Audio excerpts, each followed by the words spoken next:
사랑합니다. 드디어 통계에서의 대표값과 산포도 2시간 동안 배웠죠. 첫 번째 시간에 대표값, 두 번째 시간에 산포도. 자, 그 다음에 이제 소단원이 끝났기 때문에 내용을 한번 정리를 해보는 시간을 가질 거예요. 스스로 확인하는 문제고요. 당연히 1학기 때와 똑같이 2학기 때도 시험 범위에 들어가고요. 시험 문제로 나올 확률이 있습니다. 자, 우리가 배웠던 게 두 가지였죠. 대표값이랑 산포도. 자, 대표값이라는 건 말 그대로 그 여러 가지 자료를 대표하는, 대표적으로 나타내는 그런 값, 그거를 붙여서 대표값이라고 한다. 종류는 총 몇 가지가 있었을까요? 네, 3가지가 있었습니다. 자, 지금 하나, 2개만 나와 있는데 사실 우리 하나 더 있죠. 우리가 가장 많이 쓰는 거 뭐였죠?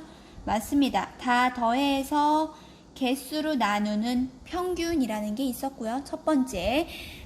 그런데 자, 이 평균은 한계점이 있었다. 그지? 너무 극단적으로 큰 값이나 작은 값이 있으면 평균이 같이 뛰어버린다는 얘기죠. 자, 그래서 그거에 대한 문제점을 해결하기 위해 나온 값이 중앙값이었다라고 했습니다. 자, 중앙값이라는 것은 말 그대로 중앙에 위치한 값이다 라는 거죠. 하지만 조심해야 할 게 있습니다. 그냥 중앙에 있는 걸 골라주면 안 되고 항상 그렇죠. 키 순서대로, 즉 순서대로 숫자 크기대로 나열을 해주셔야 된다. 이게 핵심이었어요. 자, 그 다음에 하나 더. 홀수계이면, 자, 우리가 원래 양쪽을 하나씩 지워 나가잖아. 그지? 기억나죠? 양쪽을 지워 나가는데 홀수계라면 앞이랑 뒤가 하나씩 짝꿍인데 홀수계면 당연히 가운데 하나가 남겠지. 그러니까 홀수계면 문제가 안 돼. 외톨이가 하나 있거든, 가운데. 그 애가 바로 중앙값이야, 가운데 있는 애가. 자, 그런데 짝수계일 때는 사이좋게 둘둘씩 짝꿍이 이루어진단 말이에요. 그러면 가운데가 또 2개 남겠죠. 짝꿍이 둘둘 짝이 맞으니까. 자, 이럴 경우에는 둘 다 지우면 안 되겠지. 즉, 가운데에 이번엔 2개의 값이 남는다. 자, 이럴 때는 당황하지 말고 평균을 내주시면 그것이 중앙값이다 라고 했습니다. 그래서 중앙값을 구하는 문제 반드시 시험에 출제가 되니까 하는 방법 잊지 마세요. 나열하고 그 다음에 양 끝에서 2개씩 지워 나가신다라는 거였습니다. 자, 그 다음에 우리가 숫자로 표현할 수 없는 양일 경우, 반티 뭐 할래? 우리 점심 뭐 먹을래? 이런 식으로 자료가 숫자가 아니야. 자, 이런 경우 예를 들면 피자, 치킨, 떡볶이, 치킨 맛있겠다, 그지? 자, 이런 경우예요. 자, 이런 경우에는 평균 낼 수 없고 크기순 배열도 안 돼. 자, 그래서 다수결이라고 했죠. 다수결, 최빈값. 최라는 건 가장 최, 빈번하게 가장 많이 나오는 값, 다수결과 같은 거. 자, 그래서 피자, 치킨, 떡볶이, 치킨이면 치킨 2개네. 그러니까 최빈값은 치킨이다 라는 거였죠. 숫자일 때도 마찬가지입니다. 자, 근데 최빈값은 특징이 있었습니다. 최빈값은 없을 수도 있고, 그죠? 그냥 똑같이 만약에 1, 2, 3이다. 그럼 다 한 번씩밖에 안 나왔잖아. 그러니까 이럴 경우에는 최빈값이 없을 수도 있고요. 자, 2번 같이 1, 2, 1, 3, 4, 2, 5. 자, 1 2개고요. 2가 2번 나왔고요. 나머지 3, 4, 5는 한 번씩이야. 그지? 자, 이럴 경우에는 최빈값, 가장 많이 나온 값이 1과 2이다. 즉, 2개 이상 나올 수도 있다라고 했습니다. 자, 그 다음에 중요한 거. 대표값은 그래도 할만했어요. 산포도가 굉장히 중요합니다. 별 5개라고 했죠. 산포도, 얘들아, 해산에 흩어진다 라는 거였죠. 흩어질 산자라고 했습니다. 흩어져서 분포하는, 포가 분포하는, 그죠? 즉, 흩어져 있는 분포의 정도를 산포도라고 했죠. 자, 이 산포도를 나타내는 자녀들, 산포도를 대표하는 값이 뭐가 있었냐면, 그렇죠. 제일 중요한 거, 분산이라고 했죠. 얼만큼 분산되어 있냐. 단어 자체에 내용이 들어가 있어요. 얼마나 분산되어 있냐, 퍼져 있냐. 자, 그 다음에 얘의 동생이 있다고 했지. 뭘 씌우면? 맞아요. 루트를 씌우면. 양의 제곱근, 루트를 씌운 값, 표준 편차가 있었다라고 했었습니다. 자, 그래서 가장 중요한 애가 분산이었죠. 얼마나 분산되어 있느냐. 자, 뭐를 기준으로 했을 때 누구를 기준으로 했을 때, 즉 평균을 기준으로 했을 때 어떤 자료들이 얼마나 떨어져 있느냐, 요거를 알아보는 게 분산이었단 말이에요.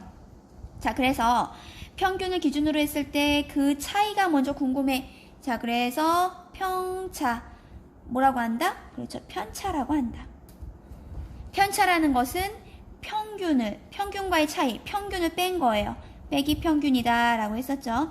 빼기 평균. 자, 그랬을 때 편차가 나오는데 중요한 게 하나 더 있었습니다. 편차의 합은 기준이기 때문에 떨어진 정도를 다 더하면 항상, 그렇죠, 항상 0이 나옵니다. 그래야지 기준의 역할을 할 거 아니야.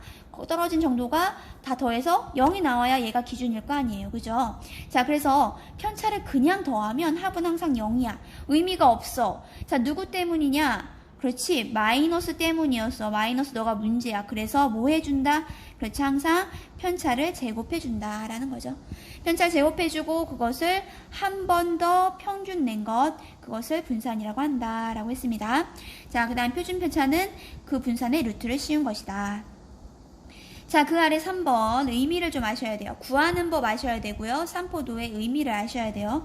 자, 분산되어 있는 정도가 크다. 자, 모여 있을까요? 흩어져 있을까요? 분산되어 있는 정도가 크다? 그렇지, 흩어져 있다라는 의미를 아셔야 돼요. 분산의 동생이 표준편차니까 같이 움직이는 거야. 분산이 크다. 그 얘기는 표준편차도 크겠죠. 그러면 흩어져 있다라는 거고요. 자, 분산된 정도가 작다. 그러면 덜 퍼졌다는 거지. 그러니까 모여 있다라는 그 의미를 알아주시면 되겠습니다. 자, 그러면 이제 우리가 학습한 내용을 기본으로 해서 217쪽이네요. 217쪽에 기본 문제 1, 2, 3번으로 구성되어 있습니다. 자, 이거를 풀어보도록 하겠습니다. 자, 첫 번째 문제 다 지금 시험에 나올 만한 문제들이죠. 자, 중앙값 새로 배웠으니까 대표값의 새로운 뉴페이스 중앙값을 구하세요. 자, 중앙값을 구할 거야. 그러면 우선 그냥 중앙에 있는 거 하면 안 되고, 맞아요, 배열을 해주셔야 된다. 작은 애부터 1, 3, 5, 7, 5가 없네. 1, 3, 7, 11, 15, 21, 28 다 크기순 배열이 되어 있어요. 자, 이럴 경우에는 크기순 배열할 필요가 없겠지. 바로 시작합니다. 자, 양 끝을 지워주세요.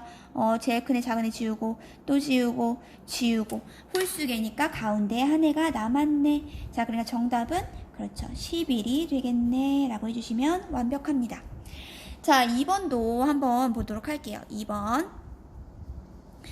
자, 5-1, 2-1. 자, 지금 보면은 얘는 배열이 전혀 안 돼 있어. 그지? 배열이 안 돼 있을 때는 배열을 해주시면 돼요. 당연히 작은 순으로. 자, 마이너스가 제일 작겠지. 마이너스일 경우에는 숫자가 큰 애가 작잖아. 자, 그러면 마3부터 써주시면 돼요. 헷갈리니까 체크하면서 할게요. 마2가 그 다음 마1, 그렇지, 0이 되고요. 그 다음 2, 그 다음에 보이나요? 네, 4, 5, 6이죠. 4, 5, 6이라고 써주시면 되겠네요. 자, 이제 양 끝에 크기순 배열했으니까 양 끝을 지워줍니다. 하나, 둘, 셋, 넷 가려고 했더니 그래, 너희들 짝수개구나, 짝수개. 자, 이럴 경우에는 뭐 해줘요? 그렇지, 두 개를 다 써줘야 되잖아. 그러니까 평균 내줘야 돼. 둘 다 쓸 수는 없으니까. 더하고 2로 나누면 되죠, 평균. 자, 0 더하기 2는 2잖아. 즉 2분의 2네 약분하니까 얼마일까요? 맞습니다. 중앙값은 그래서 1이 된다라고 해주시면 되겠네요. 잘 보이시죠? 자, 이제 2번 한번 해보도록 할게요. 2번. 자, 이번에는 또 그 다음에 대표값이 있었지? 최빈값. 자, 최빈값 나 잘 모르겠어요. 그러면 다수결이다 라고 생각하시면 돼요. 너희가 반 애들한테 물어봤어. 그랬더니 4, 5, 5, 3, 2, 5. 누가 제일 많죠? 제일 많은 거? 그렇지, 5가 3번이나 나왔잖아. 그지? 3번 나온 거 다른 거 없죠? 그러니까 답은 5가 된다 라고 해주시면 되겠죠. 자, 2번 문제도 풀어볼게요. 7, 5, 3, 2, 6, 4, 3.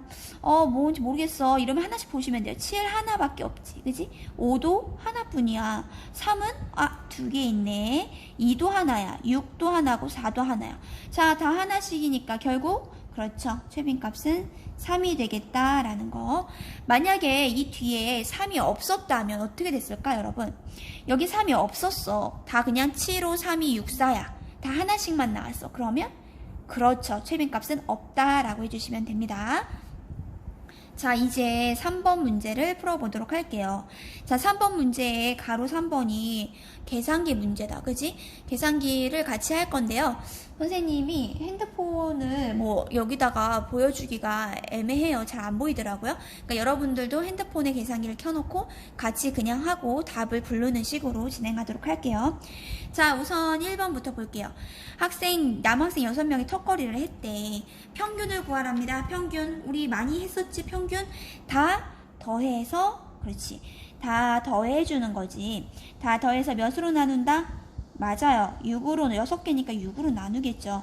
자, 그러면 우리 조금 계산하기 쉽게 끝자리가 0 되는 거를 짝을 지어볼까? 뭐 그렇게 많진 않은데요. 자, 얘하고 얘 더하면 되겠죠. 그러면 그렇죠. 20이 되겠다. 그죠? 20이고 얘도 10이고 여기는 뭐 딱히 그런데 한번 해볼게요. 자, 위에 보시면 20이 있고요. 여기 또 10이 있잖아. 그지? 그럼 우선 30이야. 그지? 그러면 남은 애가 9하고 8하고 13이잖아요. 그죠? 다 더하는 과정을 얘기하는 거예요. 자, 얘 20이고 얘는 10이고요. 얘네 더해볼게. 9 더하기 8이? 맞아. 17이잖아. 그럼 17에다 13을 또 더했어. 30으로 딱 떨어진다. 그죠? 자, 결국은 20, 10, 30을 다 더하시면 돼. 20하고 10 더하면 30. 30에 30 더해? 맞습니다. 60이고요. 총 6명이기 때문에 6으로 나눠주시면 된다. 자, 그래서 평균은 얼마가 나온다? 약분하니까 그렇죠. 10이 나온다. 단위를 쓰고 싶으면 오른쪽 위에 조그만 글씨 보시면 되거든요. 단위는 회라고 되어 있죠. 그러니까 10회라고 해주시면 되겠습니다. 10회. 자, 이제 우리는 분산을 구하고 싶어. 얼마나 분산되어 있느냐, 퍼져 있느냐가 궁금해요. 자, 그러니까 우선 기준이 평균이죠. 기준이 10인 걸 알았으니까 이 평균과의 차이, 뭐라고 한다? 맞아, 편차라고 하지. 평균과의 차이니까 평균을 빼면 돼요, 그냥. 자, 뭔 말이냐? 지금 각각의 자료에서 10이 나왔으니까 10을 다 빼주시면 돼. 다 10을 빼주시면 편차가 되겠죠. 그래서 각 별량의 편차를 지금 구하래. 자, 그러면 칸이 없으니까 여기다 한번 써볼게요. 자료, 별량이라는 건 자료거든요. 자료마다 편차가 나오는 겁니다. 자, 한번 채워볼게요. 자, 7인데 10 뺐어요. 더 많이 뺐으니까 맞아. 마이너스 3. 9 빼기 10 맞아요. 마1. 자, 13 빼기 10 3이고요. 10 빼기 10 0 좋아요. 8 빼기 10 맞아요. 마2. 13 빼기 10 3이 된다. 요거죠. 자, 편차의 합은 항상 얼마가 된다고 했었죠? 그렇지. 항상 합이 0이 된다고 했었다. 맞나 볼까? 자, 얘하고 얘 0 지워지고요. 그죠? 마3 플러스 3 지워지고 마1 마이니까 마3이야. 근데 또 3이니까 다 0 되겠지. 그지? 0 되면 의미가 없다는 거지. 합이 항상 0인데요. 0 되면 의미가 없다. 왜? 누구 때문에 이런 일이 생긴 걸까? 맞습니다. 마이너스기 때문에 이런 일이 생긴 거야. 그지? 자, 그럼 이 마이너스를 없애기 위해서 우리는 어떻게 해야 할까? 그렇죠. 제곱합니다. 자, 그럼 이제 제곱해서 한번 써주도록 할게요. 마이너스는 없어지죠. 3, 3은 9, 1, 9, 0, 4, 9가 되겠네요. 이것이 편차의 제곱이 되겠죠. 자, 평균과 떨어진 게 9, 1, 9, 1, 9, 0, 4, 9란 얘기예요. 자, 그런데 분산된 정도가 요거다. 이게 다 6개의 글자를 얘기해 줄 수가 없잖아. 그러니까 그렇죠. 분산이라는 것은 하나의 대표값으로 얘기해 주는 거지. 얘를 한 번 더 평균 낸다. 요겁니다. 자, 그러면 평균을 내시면 돼요. 이거 다 더하면 되거든요. 분산까지는 문제가 안 돼요. 자, 볼게요. 9하고 10을 더하니까, 9하고 1을 더하니까 10이야. 그지? 자, 그러면 그냥 뭐 이건 더 이상 간단히 안 되니까 계산을 한번 해볼게. 얘는 10이고요. 자, 오른쪽 계산해 볼게요. 9하고 9 더하면 맞아. 18, 92, 18. 9하고 9 더하면 18이고 거기다 4 더했으니까 22. 자, 그러니까 결국 총 맞아요. 10에다 22 더해 32. 그런데 32를 써주면 안 돼. 6개니까 6으로 나눠주시면 된다. 이거죠. 자, 얘는 소수로 바꿀 수 있거든요. 자, 32를 6으로 나눕니다. 6, 모, 30. 그렇지. 6, 5, 30. 이거 안 나눠지나 보다. 그치? 약분되니까. 그치? 약분 한번 해볼게요. 자, 그럼 얘는 3분의 2로 약분하니까 16. 얘는 유한소수가 되지 않네요. 나눠지지가 않는다. 자, 그래서 분산은 얼마가 나오냐면 3분의 16이 나오겠습니다. 자, 이제 루트를 씌워야 됩니다. 루트를 씌워서 표준편차를 구해야 되는데 이 표준편차는 루트 값이잖아. 그지? 그래서 계산기 표시가 되어 있는 거예요. 자, 핸드폰을 이제 켜보세요. 핸드폰의 계산기 기능을 켜보시면 거기에 루트 계산이 될 수 있는 표시가 있을 겁니다. 루트나 뭐 파이 이런 거 공업용 계산기처럼 이렇게 가로로 돼가지고 넓게 보이게 될 거예요. 그거를 한번 실행을 시켜보세요. 자, 표준편차는 지금 보면 표준편차는 소수점 아래까지 루트가 나오니까 지금 얘는 솔직히 얘기해서 3분의 4 루트 3이거든요. 자, 이거를 루트 3이 우리가 배웠지만 무리수기 때문에 끝없이 갑니다. 자, 그래서 반올림을 해서 소수 아래 첫째 자리까지 구한다. 뭔 말이냐? 반올림을 해서 첫째 자리까지 나오게 하라는 거예요. 자, 그럼 어디서 반올림 할까? 첫째 자리까지 나와야 되니까 그 다음 그 아래 자리에서 반올림 하겠죠. 즉 소수점 아래 둘째 자리에서 반올림을 해야 된다 이 얘기입니다. 소수점 아래 둘째 자리에서 반올림을 해야 된다. 요거예요. 자, 그러면 이제 계산기를 켰을 테니까 순서에 맞게 한번 눌러주시면 돼요. 자, 루트가 보일 거예요. 루트라는 기호를 체크하시고요. 눌러주세요. 루트를 누르시고 그럼 루트에 이제 가로라는 화면이 뜰 거야. 자, 이제 루트만 누르시면 돼요. 자, 그 다음에 16에서 3을 나눠야겠죠. 그러니까 16 나누기 3 한 다음에 엔터는 누르시면 될 거예요. 16 여기 원래 가로가 쳐질 거예요. 자동으로. 루트를 누르시고요. 16 나누기 3는 누르시면 될 거예요. 자, 얼마가 나옵니까? 선생님도 눌러볼게요. 얼마가 나올까? 그렇죠. 2.3094101007 뭐저저고 이렇게 나가잖아요. 지금 2.3094010768 이렇게 나온단 말이에요. 자, 우린 뒤에까지 알 필요가 없잖아. 그지? 나는 첫째 자리까지 구할 거야. 자, 첫째 자리까지 살리고 싶으면 둘째에서 반올림을 해줘야 돼요. 반올림은 5 이상이면 올라가는 거지. 하지만 얘는 0이야. 그러니까 얘는 버려야겠네. 버리죠. 자, 그러니까 결국 표준편차는 얼마라고 하면 될까요, 여러분? 그렇죠. 2.3이라고 해주시면 되겠네요. 2.3이라고 해주시면 되겠습니다. 수고하셨습니다.